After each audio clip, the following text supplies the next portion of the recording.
Hey there, beautiful souls. It's your girl, Allie. Thank you so much for joining us today. As always, we have something special cooked up for you. Hopefully, you've already seen Nebula's interview part one. This is going to be part two. Sitting next to me, I have this handsome fella, Justin. Say hey. Hey, everybody. How's it going? It's Justin, also known as Just Right. Glad to be here. This is George with a G, aka the legend of Honolulu himself. The man, the myth, the legend. We are here today with another exciting episode. Don't forget to hit like and subscribe. Hitting that thumbs up will help us out immensely. We have with us a part two with our super fabulous, awesome guest. Nebula, say hi to the audience. Hello, everyone. It is an honor to be back, and I feel so alive today. And since the first part of the interview, I've just felt like just heard and seen, and seeing new doors are already opening up, and the timelines are shifting majorly. It's going to be awesome. That now, in the first interview, how would you describe, like, how would you summarize what we talked about? I feel like it was a cool introduction. We heard a little bit about your story, a tiny piece of your experiences. We got to experience your light language singing, and I feel like we also left the doors open for what we're going to be speaking about today. So today, Nebula would like to share with us some of her experiences in a little bit more detail. This way we can get the ins and the outs of what she's been through. Nebula, take it off. All right, so I've got my long list here. This list is actually the shortened list of all the profound encounters out of hundreds. So there's about 16 to 20 here, including dreams. But let's get started, shall we? So, there was one night. Let's start with the first ever encounter that I had out here, actually. So me and my girlfriend were driving home from the grocery store. It was like a late night trip. I was in the passenger seat, and she was driving. And I looked over to my right, and there was this big light disc coming from my right side up over the passenger side view. And I was like, oh my God, what is that? I was freaking out. And like, I'd never seen anything like that up close or anything. So I was like, oh my God, step on the gas. Let's go, go, go. I was just freaking out. And as soon as she stepped on the gas, it just peacefully just kind of went, like it was going with the car, right? And then it just went into the distance real smoothly. And then after it did that, I felt more calm. Like I was like, oh, I just wanted to say hi. What color was it? It was like a bright white light. Bright white light. Okay. Yep, bright white disc. Definitely a disc, not an orb. Okay. Now, were there any cars on the road? Any other vehicles that maybe witnessed it at the same time as you, or were you guys the only ones out there? We're the only ones out there at the time. It's like a country road, so. Did it make any sound? Yeah. I mean, how large was it that you estimated? And like the light was it like a blinding light? And yeah, it was blinding, and I'd say it was about, if you would measure it by moons, I would say probably 10 moons across. Okay. That's pretty large. And when you first noticed the object, did you ever get a sense that the object was aware that it noticed you as well? I think, yeah, like it was watching me definitely through the passenger window. Like I felt like it was there to see me and observe me, and that's what kind of freaked me out, because before, like at that time, I was not spiritual. Like I was not, I didn't do any work. I didn't realize who I was still. So and now I know why they were here watching me all this time, and as soon as I came out here and moved out here in 08, it's like, oh, look at that. We know who that is. We're gonna watch her development. So that's when that experience occurred, around 2008? Yeah. Okay. Yeah. And the rest of the years and time stamps are going to be all over the place. I don't really know exactly what years. I didn't log everything, like, professionally, really, sadly. I'm so sorry. But we'll continue. Okay. So there was one night. Yeah, there's a lot to get through. So there was one night where, you'll like this one. So we were inside, watching TV, and there's a car outside that I had parked outside. It started going crazy, like it started honking, the lights started going on and off, and it was just absolutely going bonkers. And Papa went out there, with a gun, and he was like checking it out to see if anybody was trying to break into it. And then as he got to it, it stopped, and there was nothing, nothing happened. And he came back and was like, "There's nothing there." And he assumed that it was the battery, like a rat chewing on the battery wire, because it's the old car. And I was like, "That battery's dead. It's been dead like 20 years ago. That car's been sitting out there, yeah, for like 25 years or more." So I'm like, what happened tonight? Wait a Something with minute. the So with no power available to the car, the horn was beeping, and did you say lights were going off too? Yep, So this thing was lit up. It was like as if somebody hit the alarm button, right? Yep. Yep. Pretty crazy, huh? Yeah. That's wild. I wish I'd filmed it. It just happened so quick. I didn't really have like a good camera back then, so. Yeah, but that's kind of baffling. Like that's like a phone that's not plugged into the wall ringing. So what mechanism is that allows that to be possible, right? There's electromagnetic frequency. Yes, exactly. Yeah. There's ways to transfer power, right? And also ways to affect other electronics wirelessly from the outside. So yeah, that makes sense. Yeah, that's interesting. You mentioned that, Justin. Like Nebula, like when you saw the car kind of going haywire and all the electricity was off in the house, I'm reminded of other cases where electrical devices would somehow turn off or on, without user intervention. But did you have like a clock or a watch on you at the time? Like, did you notice if any watches or clocks were at a standstill or it turned off? It was just the car. Yeah, just the car. I didn't notice the clock. If I would have thought about it, I would have looked at the clock to see if there's any time dilations. But yeah.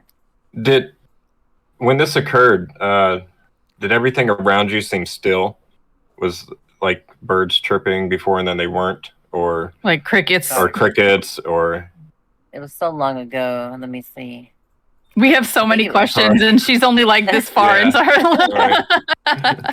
I think it was wintertime, so everything was dead still already. So it's kind of hard to say. Yeah. Okay. It's kind of just like in the beginning of winter. I've heard of other stories where the experiencer has described a sense of calm or stillness around them when they have a type of experience, which goes to indicate that possibly there might be some sort of time dilation occurring. Mm-hmm. Yeah. I have experienced some time dilations here in this property. Sometimes it's like a minute or two, like something weird, and sometimes clocks will like not line up. But it's just the energy grid here. It's insane. Yeah. I'm like shifting through portals constantly with them, I feel. But I wonder if your property is sitting on across any ley lines. Good question. Probably. I'd be interested to know or to compare your geolocation to that of the Earth's ley lines and see if there's any intersections or crossovers. I would love to do that. We'll get together after the interview sometime and we'll figure that out. You know what else you should do? You should get some dowsing rods. Are you familiar with dowsing rods? Yes. My brain is like going a mile a minute now. Yes. All right, we need to let her get back to her story. So I do have some other ideas for the UAP community for data collection, but we'll get in that later. All right. Yeah. I talked about it on my live yesterday. Everybody loved the idea, but it's gonna be anyway. Cool. Let's see. Flying saucer. Talked about that one on the last live. Okay, so there was another incident where me, my girlfriend, and her sister were outside. Her sister was like 5 or 6 at the time. She was too young to understand what was going on. But it was about sunset. And you know where I got the security camera set up outside towards the ridge, the magical ridge. And there was 2 black saucers in the distance. And it was like an orangey sunset glow. And you could see them just floating there together. I'm like, oh my God, look. And then as soon as we looked at them for like a minute, they just went like this. Like, oh. It was so nice. So nice. But yeah, we didn't feel any like interaction or anything with them. But I think they did feel us watching them, and that was all that was meant to be for that encounter. It was like, hey, we're here. And then they're gonna go. That's so cool. They Very were really cool. thin too. Now on those days where you've witnessed those technical craft, I wanted to ask you like, how are your dreams on those two particular instances, and also did you experience like any extreme sense of thirst, like for water or liquids? That's an interesting question. I never me think it's God. These encounters. You got to remember these encounters go like 15 years back. So Well, it's kinda hard while to- you're thinking about that, George, what makes you ask about being thirsty? I don't think that's something I've ever heard anybody correlate to these kind of things. What is that about? Oh, that's a good case in point. So like MUFON, for instance, like in some of their questionnaires, I guess depending on the region you go to, Mm-hmm. whatever handbook or manual they use for their field investigations process, as well as what other prominent ufologists have kind of teased out in terms of the symptomology or characteristics of, in particular, people that experience like physical abduction or astral abduction or close encounters, that the witnesses, or the experiencers, often report developing an extreme sense of thirst for liquid after the fact. Hmm. You just taught me something brand new. I love that. It might be the technology, the same technology where they pull moisture out of the air to form clouds around them, and it kind of like pulls the moisture out of your body a little bit unintentionally. Yeah, and there's also Whoa. atmospheric kind of changes too, like the air Just being a like heavy or dry. random, Yeah, or like there's just like a this random thought I just had. electric charge in the air, like when they Right. come I'm around. really good at like putting things together, figuring things out on the fly. Nice. But yeah, let's continue. I don't remember getting thirsty, by the way. It was so long ago, but I could have. Um, let's see. Okay, so this one you're gonna like too. This is another good one. So I was outside with my flashlights, and I can't remember exactly if I was looking for coyotes or something out there, but I was looking for eye shine with a flashlight, and so I would say it's about a football field away or less, maybe a quarter of a football field away. And so I was shining the flashlight, and then this orb lit up, right? So it was like, and then it went out, and I was like, what was that? I was like, anybody out there? No one answered me. So I shined my flashlight back. I don't know why. I just thought I needed to shine it back and then turn it off. And then it happened again. It was 20 feet in another direction. And I did it again, and it was another 20 feet in a different spot.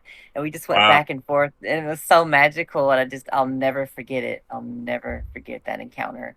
It was so amazing. Wow, did it feel like it was sort of like playing a game or communicating? Like Exactly. where It you felt like expected it to communication. be, and then it would pop up somewhere else, like, haha, here I am. Yeah. Yes, exactly. A very playful, a loving energy, but it's just something I'll never forget. What color was the light? Just a white, like pure light, and And now I see. Yeah, I was just going to say, I saw you doing this. So does that mean it would show up, get big, and then zoom back out again? Yep. How many times would you say you had like the back and forth interaction with it? I'd say about 7 to 10 times, probably. Wow. Wow. And now you also said you were looking for coyotes. So that means you're essentially looking eye level. Like this wasn't something that was up in the sky. This was more down low towards the ground. Right above the ground. Wow. Whoa. Did it seem like it had like a personality, or it was like it was alive or something, or it was like a Definitely intelligently controlled. Definitely.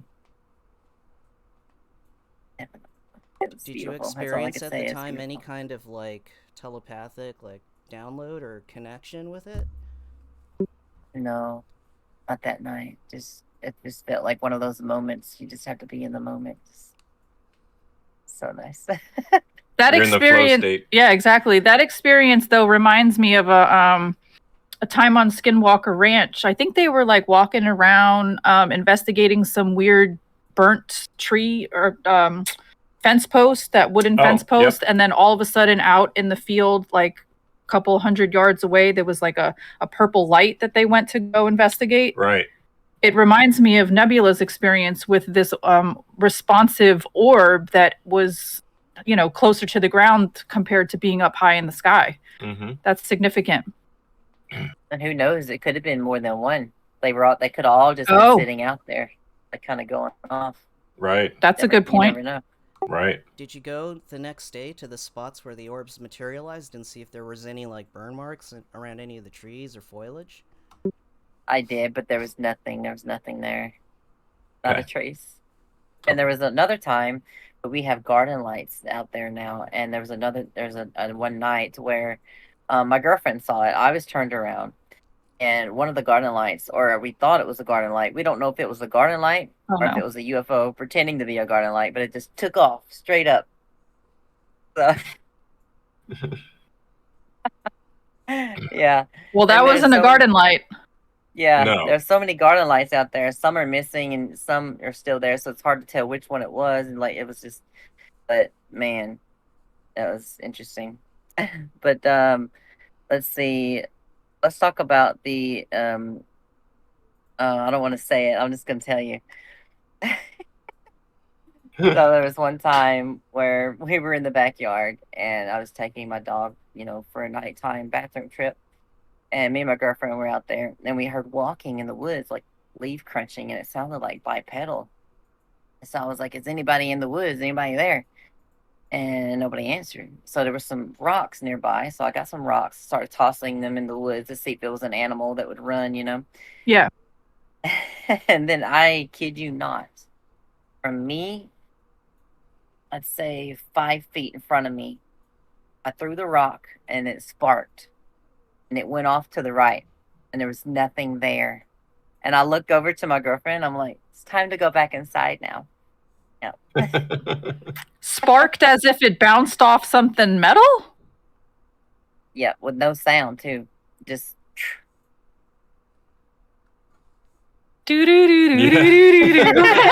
I hear the Twilight Zone music in my head now. I told you, George it looks only puzzled. gets better. It only gets better, guys. It's like I have so many experiences. It's not even funny. Like I tell people, like I've experienced stuff that'll turn you white, ghost white. But yeah. When you threw that rock at the direction you did, where it kind of bounced off of this, I guess this unseen kind of solidity, when you were staring in the direction where the rock made contact with whatever bounced it off, did you notice any like kind of visual distortion in the area? Nope. Like Predator. The movie I was Predator. just thinking that. You took that thought straight out of my brain. I knew that's what he was thinking about, but no, nothing, no distortions or anything. Like it's really good cloaking technology, but the sparks were like white and slightly yellow. At about what height did the rock hit this object, if you can measure it in feet? It's about 5-6 feet off the ground. Okay. How far did the rock bounce off of? And it was like here is entity, and I threw the rock. I would say it went. So a serious ricochet. Yeah. Yeah. Was the trajectory of the rock when it made contact with that invisible object consistent with our laws of physics? Like it would. Okay. Yeah, I think so. Yeah, I think it just hit the side or whatever it was, like grazed it, and it. Okay. And there was no sound, like a metallic clunk or. Okay. Nope. Wow. No. And no visual distortions. Mm-mm. What made you want to throw it in that particular direction? Was that the first rock you picked up and threw? I actually thrown like 3 different rocks in different spots, and then I threw it right there in front of me. But yeah. Okay. And when you and your friend turned to run away or go back, did you get the sense it was following you? Did you turn over your head, no. Look over your shoulder? No. Okay. No. We were a little spooked though, to say the least. Understandably. Yeah, that would spook me for sure. Yeah. All right, what else you got? All right. So there's been nights where we've heard tapping on the windows. We do have paranormal activity here too, but this tapping, it seems like child's play, like out from outside. Like, and when it happened, we never have the nerve to go out and look out the window, sadly. But if it happened now, later on now, I would probably go out there and be like, hey. But yeah, just a little tapping on the windows. Like it'll one window and then the living room window, and like, what? It's like playful, light little taps. It's not like aggressive rapturing, right? No. Okay. Not rapturing, rapping. When you rap on the window? Yeah. I know. Sorry. My brain's going so fast. I'm trying to keep up with it. It's okay.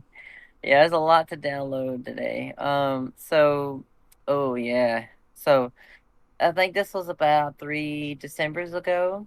These cones of light started coming out of nowhere. They would come out from the trees, from the ground, and they would just shine.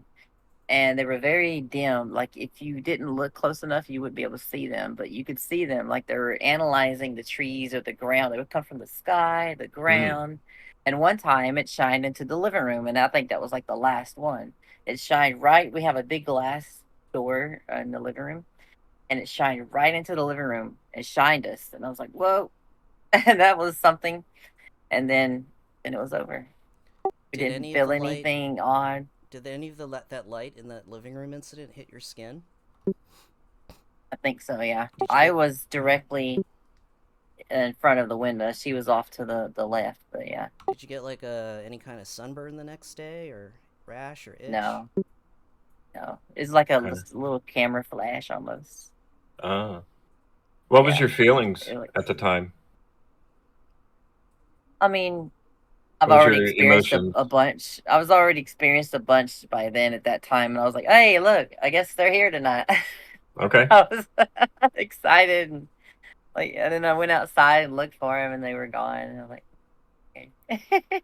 So now you're saying cones of light. So like what was the source of the light? Like was it coming from the forest out of the trees, or was it going like from the sky down into the trees? Like I'm trying to get a visual here. Or did it All just of like it. materialize? Like it was Yeah, just and there. It just materialized. Imagine a ghost with a flashlight. And like Ah! Okay. cover, and then yeah. But yeah, it never like moved. Hey, it or might have been the anything. same thing that was cloaked from the Mm, previous story. maybe. Could be.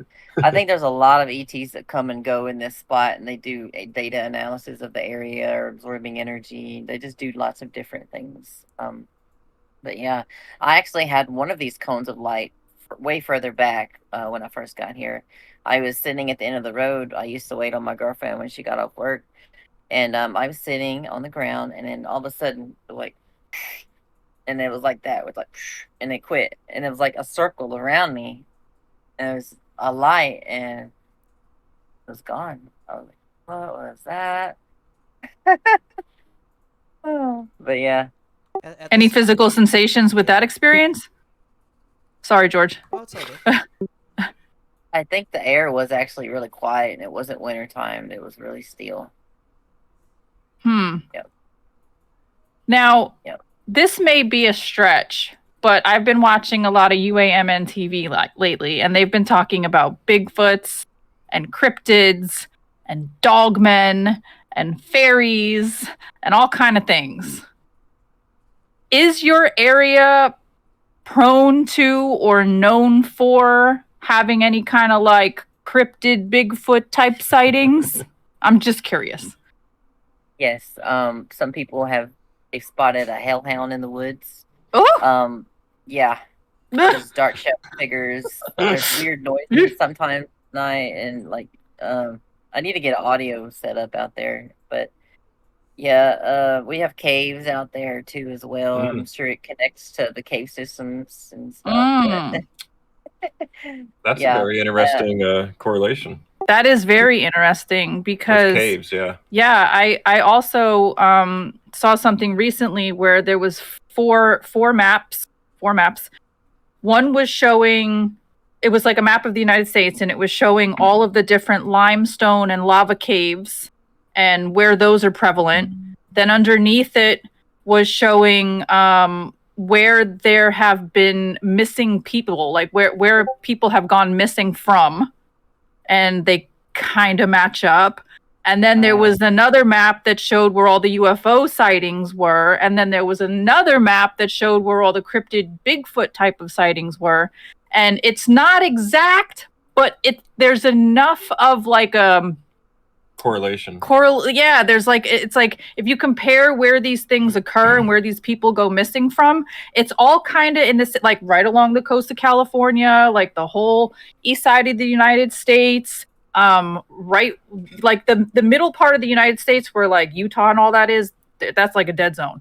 But yes, so yeah, Allie, and Steve Mara, who we're going to be interviewing pretty soon. The man himself, Steve Mara. From, oh my God, I'm stoked. Project Doorway. On that note, he did say in his study that the preponderance of the concentrations of, these paranormal sightings, these UFO sightings, these missing people, in fact, in terms of the geography, it has to also do with perhaps like these geoelectrical magnetic anomalies that somehow the positive or negative electromagnetic spectrums, right? Yes, and that the prevalence of these things appearing probably have to do with these geoelectromagnetic anomalies, also like being like some kind of antiseptic for bacteria and viruses, so it's just when Nebula mentioned the cave systems by her home, that's what made me think of it, because I'm like wondering if there's something to do with that. Maybe you know me, guys. I'm always trying to connect the dots. I got a million dots in my head, and I'm always trying to draw lines, like always. I'd love to clear that up for you guys. If you'd like go ahead. Yeah, go. Yeah. So the ley lines, the energy grids of the planet. Sometimes there's different ones that overlay properly. It's like waves, peaks and troughs, and when they cancel each other out or they harmonize, and when that happens, you create portals, and these UFOs can use these portals, these natural occurring portals. But also at the same time, things can cross over from other dimensions, other parallel realities and timelines. So this is why you see cryptids and other things as well at the same areas you see UFOs, because it's all tied together. They're both using the same thing, and these creatures are crossing over accidentally, and sometimes they get stuck. Sometimes they go back and forth because they know where to go to get back home. And I think this is what the Bigfoots are doing as well. That's why you don't see them everywhere, because they're leaving, they're coming back. They're going back and forth using these portals, and it's beautiful. It's so awesome.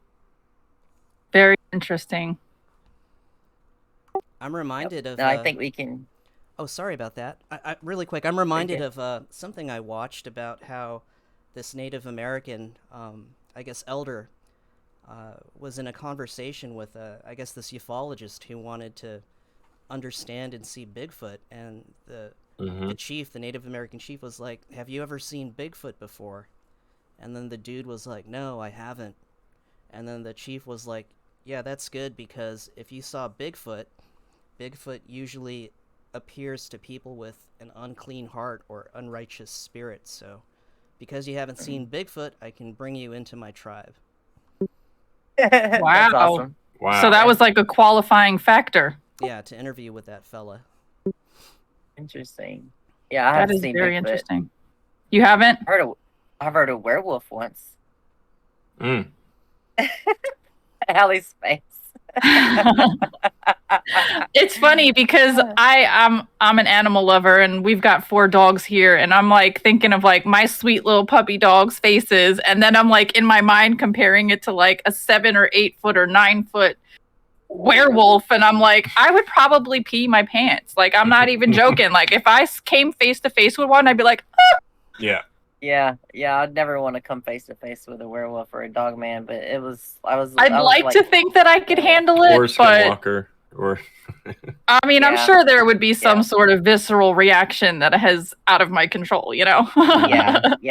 I was 12 years old next door, and it was 4th of July, and the fireworks were going off, and I was walking home, and I heard, ooh, like if Arnold Schwarzenegger was a werewolf. Like, it's not a tumor. Yeah.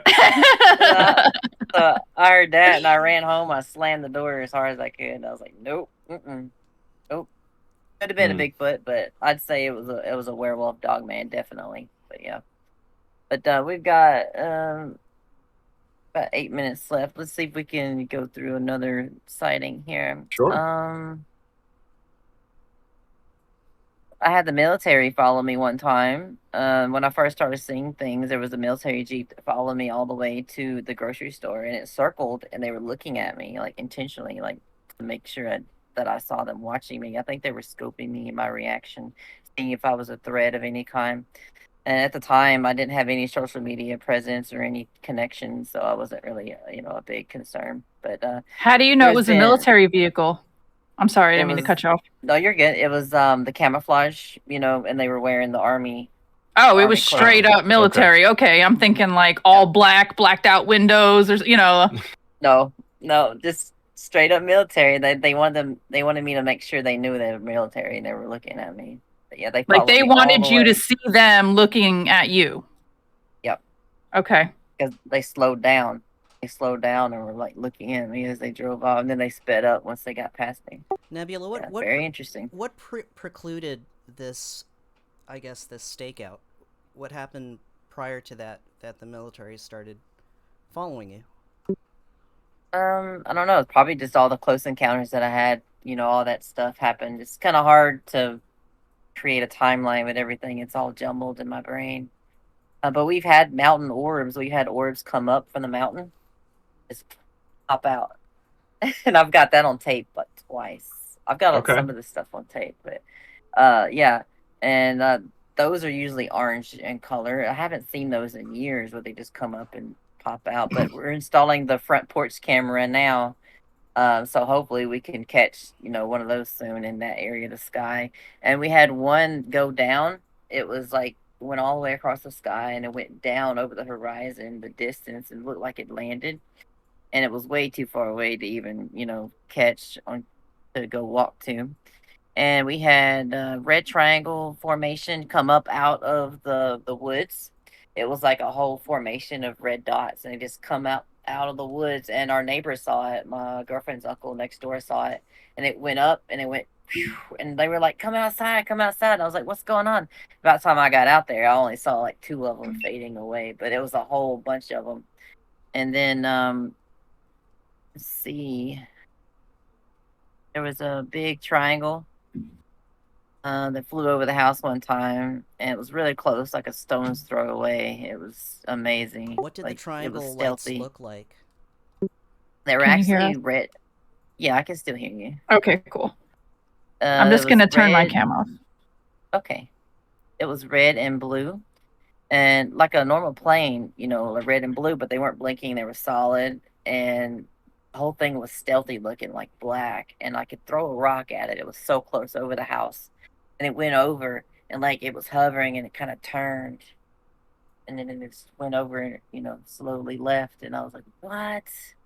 I ran inside screaming. I was like, "Oh my god!" That was a giant triangle flew over the house, and I didn't experience any headaches or any side effects that night except for excitement. But yeah, that was amazing. And I've seen little orbs like pixies in the yard. Recently, I've seen another one that was like, whoop. They're white and they're very quick. They're a lot faster than lightning bugs. And they don't look like lightning bugs at all. They're white. They're not green. And I've seen metallic orbs flying over the house sometimes. I used to have a security camera set up with motion detection, and I caught some of those metallic balls flying really fast. Oh my gosh, we'd love to see that. Can you send me the link for that, and I'll put it in the description? Of course.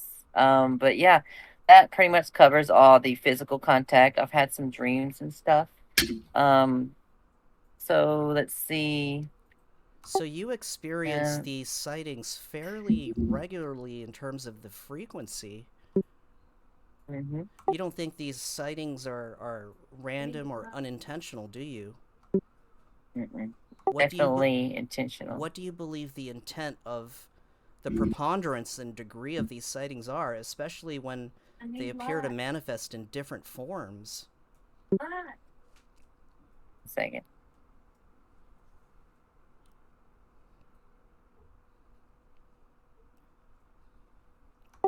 Guess who's back? We're back. Back again. Back again. Shady's back. Tell a friend. Guess We were just Guess listening who's to back? Guess Guess who's back? Guess who's back? Yeah. Ba-na-na, bum, bum, bum. You guys are ridiculous. We stupid. We stupid. Yeah, we were Let's just wrap listening that to up. We Let's were. wrap that up. Yeah. We were. Oh, Yeah. synchronistic. Yep. What was that I hit last another question, button on this George? thing again. Sorry, Nebula. Go ahead. What was that last question I was answering? I'm sorry. So, with respect to the variability of how the phenomena manifests from technical craft Oh, of yes. UAP and also this paranormal stuff like pixies and fairies and all that, Oh, you suggest that this is intentional, irregardless of how they appear to you. What do you believe the intention is? So I believe the intention is to help me progress spiritually and emotionally, and also they want to watch my progress. Because personally, I think that I'm already up there because there's a lot of time stuff going on, and in reality, like time travel is real. So I think I'm already up there. I'm watching myself, and the Federation's watching me and helping me progress to get to that point, to connect the timelines, to make sure everything just adds up correctly, and so I can help mankind as well and share my stories and connect people together and change the world and get us star seeds and everyone together, do worldwide meditations and just help the world. And it's just, yep, that's what it's for, to help me remember who I am and why I'm here. That's awesome, and I'm so curious because you have this kind of elevated status with the Federation and that you've realized your true identity. And for me personally, I always wonder who I am or why I'm here, and what I'm doing here, like what my purpose is. But I wanted to ask you, and I guess quite simply in a nutshell, do you have also like this ability or spirit of discernment where when you meet people, that they're more tuned in to the reality of the phenomena than others? And are you able to Yes. kind of project and see with these people that you meet, whether or not they're, say, Federation material? Yes, definitely. And I can also tell if they have more alien DNA too, just by looking at them. I can feel the vibrations, I can see the auras. But yeah, Really? it's amazing. Even now, Yeah. like what do me, Justin, and Allie kind of give you, like in terms of that reading? Amazing connection vibes. One more second. Let me turn my camera off for just 1 second. Take your time. Or if you gotta go, we can wrap this up. It's fine. We kept you too long. A little bit longer. Hang on. Just turn my camera off a second. Go ahead, hon. And Allie and Justin. But yeah, go ahead. Sorry. You're good. I was just gonna say that definitely it's you guys like shine very bright, like gold, white light, and very connected with the ETs and all that. And you're definitely part of the movement. Definitely, you're in there. Definitely, I can tell. Thank you. Cool. Good to know. Yeah. I feel validated. Right. I've always felt like an alien. I mean, aside from feeling like a weirdo most of my life, but I honestly think this is my first time on Earth. Do you really? I do, especially when I look at how I grew up and stuff, and I'd be always looking at the world like a fishbowl. I'm like, what am I doing here? This is familiar, even as an adult. Exactly. But yeah. But when you bring that up, and it kind of makes me want to mention something. Like, I know a lot of people feel like they don't belong here, and they may also be autistic. And I think there's a correlation between autism and alien DNA and starseeds. I really do. And I think those kind of people can operate UFOs because they have that right brain neuron connection. And because we've heard the government talk about, there's special individuals that are able to operate UFOs. I think these are the autistic hybrid people that are here, the starseeds. But yeah. I mean, that honestly correlates with what Dr. Gary Nolan says about, people that have experienced the phenomenon or feel like they are in tune with their psychic abilities or any of the clairs, clairvoyance, clairsentience, there's a list of them, that they have a portion of their brain that is way more active and lit up on scans than somebody who hasn't before. So I could definitely see that being accurate. And if anybody out there watching this right now, if you guys want to give me a brain scan, go right ahead. Right. We'll schedule it.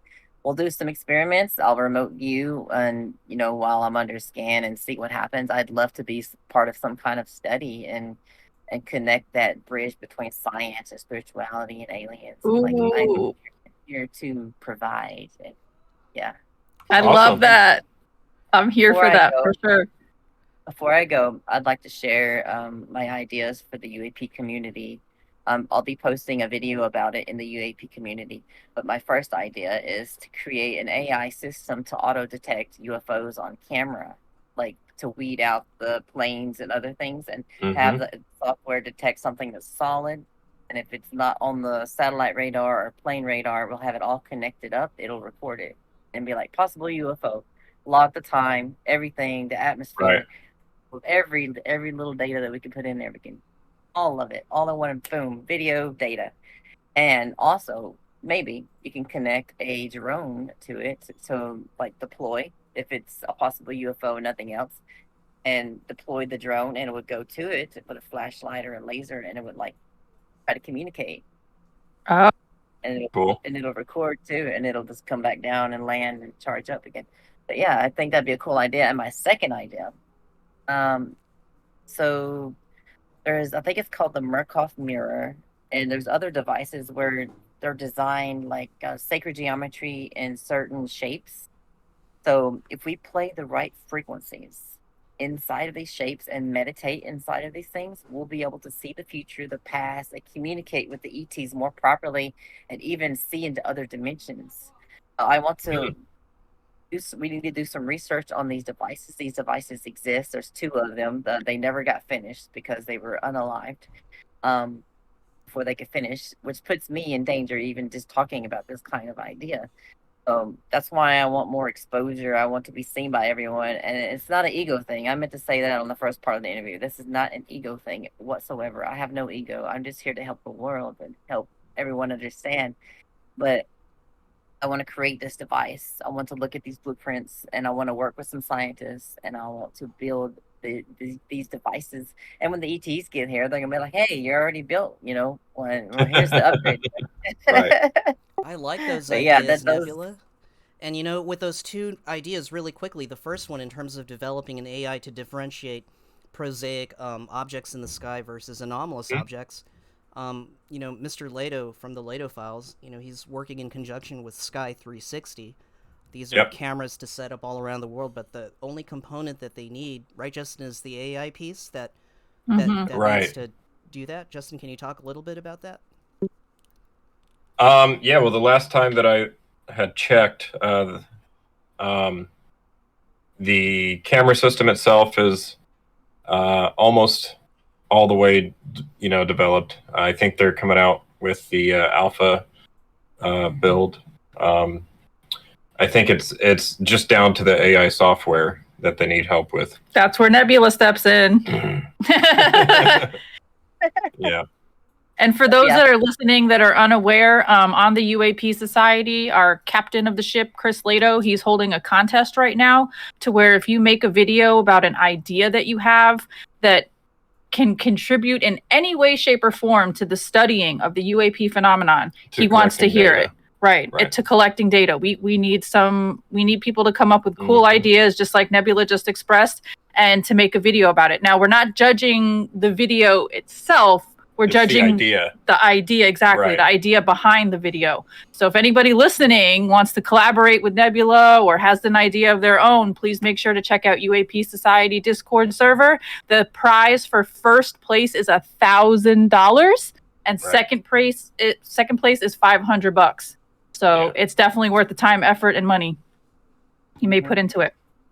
One more thing before I go. I am writing a book called Remote Viewing the Cosmos. I meant to mention it on the part 1, but Yeah, I'm remote viewing alien worlds, like literal other worlds out there in other parts of the galaxy that's not even part of the Federation or anything. I'm remote viewing animals, plants, environments, everything, and I'm 3D modeling them. I'm sketching them down and passing them on to my 2D artist. But I need more funds and stuff, so yeah, that'll be on hold for now. But yeah, I can't wait to get that book out. I'm going to try to put 5 worlds in the book, and it's just. Yeah, it's gonna Can't be wait to awesome. see those 3D renderings or those 2D renderings. Yeah. It's gonna be can't wait. beautiful. Beautiful. I'd love to show the world what's out there, the similarities of convergent evolution on a massive cosmic scale. It's just beautiful. It's almost like if you just like trees. Trees are everywhere in the universe, but they're different, but they're the same. They're the same branching Right. system. It's fractal. Everything is a fractal. Fractals, yep. Higher to the lower. It's like as Micro to the macro. Right. It's a beautiful evolutionary pattern. And it's just, oh, I love it. But anyway, thank you for having me today. This has been a lovely part 2, and I'm sure we'll have part 3. We'll talk about society and what's bringing us down, chemicals in the foods and other things like that. But yeah. Oh, Nebula, before you go, can you grace us with another tune to set the tone for the awesome weekend we have in front of us? Of course.